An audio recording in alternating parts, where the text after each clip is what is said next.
কি হাদিয়া? এক নাম্বার হাদিয়া হলো আপনার উম্মতের জন্য 50 ওয়াক্ত নামাজ। সুবহানাল্লাহ। কত নামাজ? 50 ওয়াক্ত নামাজ। আল্লাহ রাসূল খুশি যে নামাজ পড়লে কি হবে? নামাজ পড়লে ফায়দা আছে না, যে পুরস্কারটা দিলেন এটা যদি পড়ে এটা আদায় করে কি হবে? আল্লাহ তাআলা বলেন যদি কেউ ওই নামাজ পড়া আপনার যে জন্য মেরাজ করতে আসলেন, যে আপনার উম্মতকে আপনার দাওয়াত দেন, সমাজে চুরি করে না, দাওয়াত দিলে কথা শুনে না, শুনে না, তারা জেনা করতেছে শুনে না, নিষেধ করলে সুদ খায়, ঘুষ খায়, শুনে না, কিন্তু এই হাদিয়াটা যদি তারা পালন করে, এই হাদিয়া এই নামাজটা তাদেরকে কি করবে? ইন্না সালাতা তানহা আনিল ফাহশা ওয়াল মুনকার, নিশ্চয় নামাজ তাদেরকে পাপাচার অপকর্ম থেকে মুক্ত করে রাখবে। সুবহানাল্লাহ। আপনি যে দাওয়াতটা দিবেন, দাওয়াত দেওয়ার পরে যা নাকি আপনাকে অত্যাচার করলো, এই নামাজ পড়ে দোয়া করার কারণে তারাই আপনাকে আবার সম্মান করবে। এর জন্য হাদিয়াটা আপনাকে দেওয়া হবে। এই 5 ওয়াক্ত নামাজ যারা ঠিক মতন আদায় করবে তাদের জন্য রেখে দিয়েছি কি অফুরন্ত শান্তি। ওই যে জান্নাত থেকে আসছেন, সেই জান্নাতটা আমি তাদের জন্য রেখে দিয়েছি। সুবহানাল্লাহ। সুবহানাল্লাহ। 50 ওয়াক্ত নামাজ যদি কেউ আদায় করে, এরপরে দ্বিতীয় হাদিয়া আপনার উম্মতের জন্য আপনার উপরে যে কোরআন নাযিল করলাম, সূরা বাকারা নাযিল করছে, সূরা বাকারার শেষ দুটি আয়াত আপনাকে দেওয়া হইল। কেন? যে আয়াতের ভিতরে এত বরকতপূর্ণ একটা আয়াত, যাতে কিছু বৈশিষ্ট্য আছে, সেই বৈশিষ্ট্যগুলো যদি সে পালন করে, এই আয়াতের ভিতরে আল্লাহ তাআলার বিশ্বাসের উপরে, আল্লাহ রাসূলের বিশ্বাস করার উপরে, আল্লাহ ফেরেশতাদের বিশ্বাস করার উপরে, কিতাব সমূহের উপরে বিশ্বাস করা, সমস্ত কিছুর উপরে আমল করার একটা পদ্ধতি শিক্ষা দেওয়া হয়েছে। এবং কিভাবে আল্লাহ তাআলার কাছে ক্ষমা চাইবেন, কিভাবে আল্লাহ তাআলার কাছে আপনি থেকে রহমত অর্জন করে, সেটাও এই আয়াতের ভিতরে দিয়ে দিয়েছেন। এই হাদিয়া আল্লাহ রাসূল দিলেন, আল্লাহ রাসূলকে কি করলেন? উম্মতের জন্য হাদিয়া দিলেন। এবং বলে দিলেন কেউ যদি এই সূরা বাকারা নিয়মিত পাঠ করে তার জন্য রেখে দিয়েছি কি? ক্ষমা। আজকে রেখে দিয়েছি ক্ষমা রেখে দিয়েছি। 3 নম্বর হাদিয়া, যদি সে মুশরিক না হয়, যদি কেউ মুশরিক না হয়, আমার সঙ্গে যদি কেউ শরীক না করে, ওই ব্যক্তির জন্য আমি ক্ষমার মতো একটা রহমত দিয়ে দিলাম। সুবহানাল্লাহ। সে যত গুনাহ করছে, অনেক গুনাহ করছে, কোনো আমল নাই, কিন্তু তার ওই গুনার ভিতরে কোনো শিরকি নাই, মুশরিকি নাই, তাকে আমি জাহান্নাম থেকে একদিন মুক্ত করে দিব। এই হাদিয়াটা আপনাকে আমি দিলাম। সুবহানাল্লাহ। যেহেতু তার আখিরাতে যাওয়ার উম্মত, আপনার সম্মানার্থে তাদেরকে আমি কি করব? এই গুনার জন্য যত শাস্তি দেওয়া দিয়ে তাকে আমি কি করে দেব? ক্ষমা করে দেব। সে একদিন জান্নাতে চলে যাবে। এই 3টা হাদিয়া নবী করিম সাল্লাল্লাহু আলাইহি সাল্লামকে দিলেন। নবীজি খুশি না বেজার? খুশি। তাকে বিদায় দিলেন যে হে আল্লাহ রাসূল বিদায়। তিনি কবর আল্লাহর কাছ থেকে বিদায় নিয়ে চলে আসছেন। ওই যাওয়ার পথে মুসা আলাইহিস সালাতু ওয়াস সালামের সাথে দেখা, ইব্রাহিম আলাইহিস সালাতু ওয়াস সালামের দেখা, আজরা দেখা, তাদের দেখা হয়েছে আসার সময়, তাদের সঙ্গে দেখা, তাদের কাছ থেকে বিদায় নিয়ে আসার সময় লাস্টে মুসা আলাইহিস সালাতু ওয়াস সালামের সাথে দেখা। সে বললেন ইয়া রাসূলুল্লাহ, আপনাকে আপনার উম্মতের জন্য কি হাদিয়া দিয়েছে আল্লাহ তাআলা? আল্লাহ রাসূল বলেন যে খুশি হাসিতে বলতেছেন যে আল্লাহ তাআলা আমাকে 3টা হাদিয়া দিয়েছে। কি 3টা? 1 নম্বর হাদিয়া 50 ওয়াক্ত নামাজ। সে মিসকি হাসে। মুসা আলাইহিস সালাম কি করে? মুসকি হাসতেছে। তো 2 নম্বর কি দিছে? 2 নম্বর দিছে এই আয়াতটা যা আমারা রাসূলু বিমা উনজিলা ইলাইহি মির রাব্বিহি ওয়াল মুমিনুন। এই আয়াতটা আমাকে 2টা আয়াত আমাকে হাদিয়া দিয়েছে। বলা হয়েছে যে 2টা আয়াত যদি কেউ নিয়মিত আমল করে তার জন্য আছে ক্ষমা, তাকে আল্লাহ তাআলা মাফ করে দেন, জান্নাত দিবেন। এরপর কি হাদিয়া? যদি মুশরিক না হয়, একদিন তাকে আল্লাহ তাআলা জান্নাতে প্রবেশ করাবেন। আলহামদুলিল্লাহ, বুঝতে পারলাম সব ভালো, কিন্তু এই যে 50 ওয়াক্ত নামাজ আপনি নিয়ে আসলেন, এটা আল্লাহ রাসূল ঠিক হয় নাই। কারণ আমি বনি ইসরাঈলদের নবী ছিলাম, মাত্র 2 ওয়াক্ত নামাজ আমার উম্মতকে দেওয়া হয়েছিল, সেটা তারা পালন করে নাই। মানুষ আপনার উম্মত আরো দুর্বল থাকবে, আমার উম্মত তো সবল শক্তিশালী ছিল, তারা এই 2 ওয়াক্ত নামাজ আদায় করতে পারে নাই। আপনার উম্মত 50 ওয়াক্ত নামাজ আদায় করতে পারবে না। আমি আপনাকে বলতেছি আল্লাহ দরবার আবার যা কিছু কমায় আনে। নবী করিম সাল্লাল্লাহু আলাইহি সাল্লাম ভাবতে শুরু করলেন, ঠিকই তো বলছেন, কারণ বনি ইসরায়েলে যে সূরাটা আমার উপরে নাযিল হয়েছে সেই সূরার ভিতরে আল্লাহ তাআলা সমস্ত ঘটনা তুলে ধরছেন যে বনি ইসরায়েলের লোকেরা 2 ওয়াক্ত নামাজ আদায় করত না। আমার উম্মত কিভাবে 50 ওয়াক্ত নামাজ আদায় করবে চিন্তিত হয়ে গেলেন, আল্লাহর দরবারে নতজানু হয়ে চলে গেলেন। আল্লাহ তাআলা তাকে 5 ওয়াক্ত নামাজ কমায় দিলেন। সুবহানাল্লাহ, সুবহানাল্লাহ। কয়টা নামাজ কমাইছেন? 5 ওয়াক্ত। রয়েছে কয়টা? 45 ওয়াক্ত নামাজ রয়ে গেছে। এরপরে আবার মুসা আলাইহিস সালাম বললেন, হে আল্লাহর রাসূল, কয়টা কমাইছে? 5 ওয়াক্ত। না, কাজ হবে না, আবার যান, আবার যাই আরো কমায় আনেন, কারণ আপনার উম্মতরা অতি দুর্বল হবে, ইমানের দিক থেকে দুর্বল হবে, আমলের দিক থেকে দুর্বল হবে।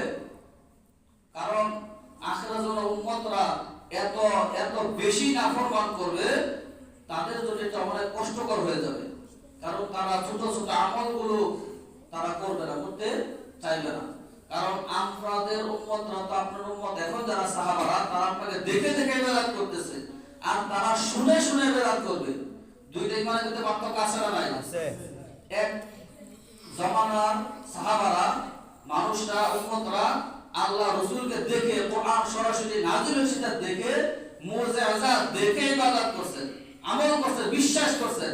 আর এই জামানার উম্মতরা কি করে? শুনে শুনে, দেখে নাই, দেখছি আমরা কোরআন কিভাবে নাযিল হয়েছে সেটা আমরা শুনছি, রাসূল পাক সাল্লাল্লাহু আলাইহি ওয়াসাল্লাম দুনিয়ার জন্য ছিলেন সেটা আমরা শুনছি, কিভাবে দ্বীন প্রচার করেছে সেটা আমরা শুনছি, কিভাবে যুদ্ধ জিহাদ করেছে সেটা আমরা শুনছি, কিভাবে রাষ্ট্র পরিচালনা করছে সেটা আমরা শুনছি, কিভাবে সে ইবাদত করছে সেটা শুনছি, বিয়ে শাদীর ব্যাপারে, রাষ্ট্রীয় ব্যাপারে, সামাজিক ব্যাপারে, পারিবারিক ব্যাপারে কিভাবে সে আমল করতেন সমস্ত কিছু আমরা শুনছি, কিন্তু আমরা দেখি নাই। যার কারণে আমাদের ঈমান অত মজবুত নয়। এজন্য আল্লাহ রাসূল একটা হাদিসও পেশ করে গেছেন যে, হে আমার সাহাবারা, তোমরা শুনে রাখো, তোমরা এই জমানায় যদি কেউ 10 ভাগের 9 ভাগ আমল করো, নেক আমল করো, 1 ভাগ গুনাহ করো, ওই 1 ভাগ গুনাহর কারণে তোমরা জাহান্নামে চলে যাইবা। নাউজুবিল্লাহ, নাউজুবিল্লাহ। আর আমার আখিরের জমানার উম্মতেরা আমাকে দেখবে না, আমার আখিরের জমানার উম্মতেরা আমাকে দেখবে না, আমার দিন সম্পর্কে তারা এতটা ভালো বুঝবে না। তারা আলেমদের মুখে মুখে শুনবে, আমার ওয়ালিদ যারা আলেমগণ তারা তাদেরকে শোনাইবে, তারা শুনে শুনে যতটুকু আমল করবে, ওই অতটুকু আমলের দরুন যদি তারা 10 ভাগের 9 ভাগ গুনাহ করে, 1 ভাগ নেক আমল করে, আমি আল্লাহ রাসূল বলতেছি, আল্লাহ তাআলা তাদেরকে ওই 1 ভাগ নেক আমলের কারণে জান্নাত দিয়ে দিবে। সুবহানাল্লাহ, সুবহানাল্লাহ বলে সকলে সুবহানাল্লাহ, সুবহানাল্লাহ, সুবহানাল্লাহ। কারণ আমরা শুনে শুনে মুসলমান, আমরা কি শুনে শুনে দেখে মুসলমান না, শুনে শুনে মুসলমান। আলেম ওলামা আমাদেরকে শোনায়, আমরা শুনি, ওই অনুযায়ী আমরা আমল করার চেষ্টা করি। ঈমান এত মজবুত নয়, যার কারণে আল্লাহ রাসূল কে বুঝাইতেছেন মুসা আলাইহিস সালাতু ওয়াস সালাম যে, দেখেন আপনার আখিরাতের উম্মত কিন্তু এতটা শক্তিশালী হবে না, তাদের ঈমান অতি দুর্বল থাকবে।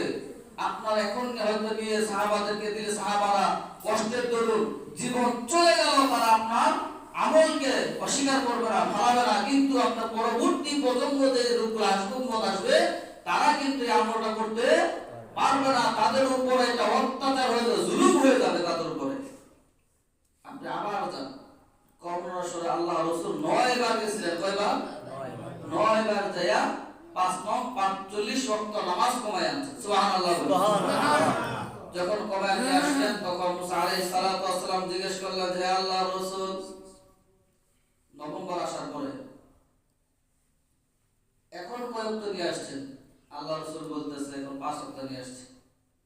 মাথা চাকাছে না, কাজ হবে না। আমার উম্মতরা 2 ওয়াক্ত নামাজ পড়তে পারে না, 5 ওয়াক্ত আপনার উম্মত কিভাবে পড়বে? আল্লাহ রাসূল বলেন কি, আর যেতে পারবো না, আমার লজ্জা লাগতেছে, আর যেতে পারবো না, লজ্জা লাগতেছে আমার। সুবহানাল্লাহ বলি, সুবহানাল্লাহ, আল্লাহু আকবার বলি, আল্লাহ। আর যেতে পারবো না, আমার লজ্জা লাগতেছে। একজন এত যায়, আমরা কি একজন এত যেতে পারবো? লজ্জার একটা বিষয় আছে। আল্লাহ রাসূল বলেন, না আমি আর যেতে পারবো না, লজ্জা লাগতেছে। এটা বইলা যখন সে রওনা করলেন, আল্লাহ তাআলা গায়বী ভাবে তাকে শোনায় দিলেন, মা ইবাদুল্লাহু মা ইবাদুল কওলু লাদাইয়া ওয়া মা আনা বিযাল্লামিল লিল আবিদ। হে আল্লাহর রাসূল, আপনি শুনুন, আমি যে 50 ওয়াক্ত নামাজের ওয়াদা করছি সেটা ঠিক থাকবে। আল্লাহ রাসূল বলে কি বলা আবার এটা দিলে 5 ওয়াক্ত 50 ওয়াক্ত আমার ওয়াদা ঠিক থাকবে মানে তো বুঝলাম না। আল্লাহ রাসূল থমকে গেলেন যে মুসা আলাইহিস সালাম যা বললো সেটা সত্যি কিনা। সে বলল আবার যান, গেলাম না, কথা না শুনে আইসা বললাম। আল্লাহ তাআলা বলেন যে হে আল্লাহ রাসূল আমার হাবিব আপনি চিন্তিত হবেন না, এই যে 5 ওয়াক্ত নামাজ দিলাম এই 5 ওয়াক্ত নামাজ যদি কেউ সঠিক মতো আদায় করে 50 ওয়াক্ত সওয়াব তাদেরকে দিয়ে দিই। সুবহানাল্লাহ। এবং যে ওয়াদা করছে 50 ওয়াক্ত দেওয়ার পরে জান্নাত ফেরদৌস দান করব সেটা আমি তাদেরকে অবশ্যই দেব। সুবহানাল্লাহ। এবং তাদেরকে আমি দুনিয়ার জন্য হেদায়েত নসিব করব। সুবহানাল্লাহ। ইন্না সালাতা তানহা আনিল ফাহশাই মুনকার এই আয়াতের প্রেক্ষিতে আমি তাদেরকে সমস্ত পাপাচার থেকে মুক্ত করে দেব। সুবহানাল্লাহ। এবং কাল কিয়ামতের ময়দানে নিজ জিম্মায় তাদেরকে আমি মুক্ত করে দেব। সুবহানাল্লাহ। এর জন্য আল্লাহ রাসূল খুশি হয়ে যখন মেরাজ থেকে এসে বললেন, এসে যখন সবাইকে জানাইতে শুরু করলেন যে মেরাজে গেছিলাম, তখন কেউ বিশ্বাস করে না। বিশ্বাস করছিলেন কে? আবু বকর সিদ্দিক রাদিয়াল্লাহু তাআলা আনহু সর্বপ্রথম সে বিশ্বাস করেছে। এবং আবু জেহেল এই কথা শুনে উপহাস করতেছিল এবং বলতেছে যে তার যে ঘনিষ্ঠ বন্ধু আবু বকর তাকে ডাইকা নিয়ে আসো, তাকে না দেখাও, দেখো তোমার বন্ধু পাগল হয়ে গেছে। নাউজুবিল্লাহ। পাগল হয়ে গেছে, এক রাত্রিতে নাকি সে এর উর্দু আকাশে চলে গেছে। এই কাহিনী যা বলতে এগুলো ঘটাইছে এগুলো সম্ভব? আদৌ সম্ভব? মক্কা থেকে মদিনায় যাইতে লাগে 2 থেকে 3 দিন। সে বলতেছে সে নাকি বাইতুল হারাম থেকে বাইতুল মুকাদ্দাস পর্যন্ত চলে গেছে এক রাত মুহূর্তের ভিতরে। তখন আবু বকর রাদিয়াল্লাহু নিয়ে আসলেন, আনার পর জিজ্ঞেস করা হলো আবু বকর তুমি বিশ্বাস করে সমস্ত কথা? তো কে বলছে? আল্লাহ রাসূল বলে, ওই মুহাম্মদ বলে। তো যদি মুহাম্মদ সাল্লাল্লাহু আলাইহি ওয়াসাল্লাম বলে থাকে আমি বললাম এই কথা সত্য, কথা সত্য, কথা সত্য। সুবহানাল্লাহ। আল্লাহ তাআলা বলেন যে এই কথা বিশ্বাস করার জন্য আমি তাদেরকে সিদ্দিক উপাধি দিয়ে দিলাম। সুবহানাল্লাহ। তাকে কি উপাধি দেওয়া হয়েছিল? সিদ্দিক। এবং তার একটা আমল, নেক আমল সমস্ত উম্মতের নেক আমল এক পাল্লায় দেওয়া হলে আর তার একটা আমল যদি এক পাল্লায় দেওয়া হয় তার আমলটাই সবচেয়ে ভারী হবে। সুবহানাল্লাহ। শুধু একমাত্র বিশ্বাস করার কারণে। এবং আল্লাহ তাআলা ওই যে একটা হাদিয়া দিয়েছিলেন মনে আছে? আসসালামু আলাইনা ওয়া আলা ইবাদিল্লাহিস সালিহিন। যদি আপনার নেক বান্দা হয়, যদি সালিহিন হয় তাদেরকে মুক্ত করে দিব। তাদের জন্য থাকবে রহমত, তাদের জন্য থাকবে বরকত। যে বরকতটা সর্বপ্রথম অর্জন করলেন কে? আবু বকর সিদ্দিক রাদিয়াল্লাহু আনহু সর্বপ্রথম কি করলেন? ওই সালেহিন হিসেবে আল্লাহ তাআলা কবুল হলেন। এরপরে যারা এই মেরাজকে বিশ্বাস করছেন তারা সমস্ত সাহাবারা সিদ্দিক হিসেবে পরিচিত হইলেন এবং তাদেরকে দুনিয়ার জমিনে থাকা সত্ত্বেও তাদেরকে আল্লাহ তাআলা জান্নাতে সুসংবাদ দিয়ে দিয়েছে। সুবহানাল্লাহ। আল্লাহ আমাদেরকে সিদ্দিক বানার তৌফিক দান সকলে আমিন। আমিন। এখন এই মেরাজ নিয়ে আল্লাহ রাসূল আনলেন কি 3টা পুরস্কার। কয়টা পুরস্কার? 3টা পুরস্কার। আর সাথে আল্লাহ রহমত এবং বরকত। কি আল্লাহ রহমত এবং বরকত নিয়ে আসলেন উম্মতে মুহাম্মাদের জন্য। 3টা হাদিয়া নিয়ে আসলেন। সর্বপ্রথম হাদিয়া 5 ওয়াক্ত নামাজ। আমরা কি করি? মেরাজ আসলে, সবে কদর আসলে, সবে বরাত আসলে আমরা নামাজে ধুম ফেলাই দিই। মনে হয় যে ওই মেরাজ যে গেছিলেন নামাজ শুধু এই মেরাজ রাত্রের জন্য মনে হয় নামাজ। কি মনে হয় আপনাদের এই নামাজটা শুধু আল্লাহ তাআলা এই যে সবে মেরাজের জন্য দিয়েছেন? আল্লাহ তাআলা সারা জিন্দেগীর জন্য দিয়ে দিয়েছেন। কি বলে ঠিক না ঠিক? ঠিক। 5 ওয়াক্ত নামাজ আপনার বুঝ হওয়ার পর থেকে আপনার যখন 7 বছর হবে আল্লাহ রাসূল বলে দিয়েছেন পিতা মাতাকে তোমার সন্তানকে তুমি নামাজের তাগিদ করো, ইলম শিক্ষা দাও, কিভাবে নামাজ পড়তে হয়, কিভাবে রোজা রাখতে শিক্ষা দাও, তাদেরকে নিয়ে মসজিদে চলে যাও। আমরা এখন দেখি যে মসজিদের ভিতরে পোলাপান আসলাম ধমকায় অনেকে, ধমকায় না? কিন্তু আল্লাহ রাসূলের আমলে এসে ধমকায় নাই। আল্লাহ রাসূল বলতেন যদি তোমরা মনে করো কোন জমানায় নামাজ পড়তেছো পিছনে বাচ্চারা কোলাহল না করে, মনে করো তোমাদের পরবর্তী প্রজন্ম অন্ধকারে ডুবে যাবে। নাউজুবিল্লাহ বলি সকলে। কারণ তোমাদের পিছনে তোমাদের পরবর্তী প্রজন্ম নাই। তোমরা ইবাদত করতেছো কিন্তু তোমাদের পিছনে যারা ইন্তেকাল করার পর তোমাদের যে ইবাদতের জায়গাটা যারা দখল করবে সেই লোকগুলো নাই। দেখেন না, বংশের ভিতরে যদি কেউ আমার বংশের ভিতরে আমার রাজত্ব দখল করার জন্য সন্তান না থাকে, আফসোস করিলাম না? দেখা একটা সন্তান দিলে আমার জায়গা সম্পত্তি গুলো রক্ষা করতে পারতো, দেখতে পারতো। মেয়ে হইলে কেউ আমরা ওরকম শান্তি পাই না, যদিও পূর্ণ আমরা বুঝাই যে না মেয়ে হইলে আমি খুব খুশি, আসলে কিন্তু তা না। আমাদের মানুষের মনের ভিতরে একটা আকাঙ্ক্ষা থাকে, আশা থাকে, একটা সন্তান হোক, আমার সম্পত্তিটা সে কি করুক, দেখে সেটা রাখুক, আমার বংশটা টিকে থাক। কি বলে, ঠিক না ভাই? ঠিক।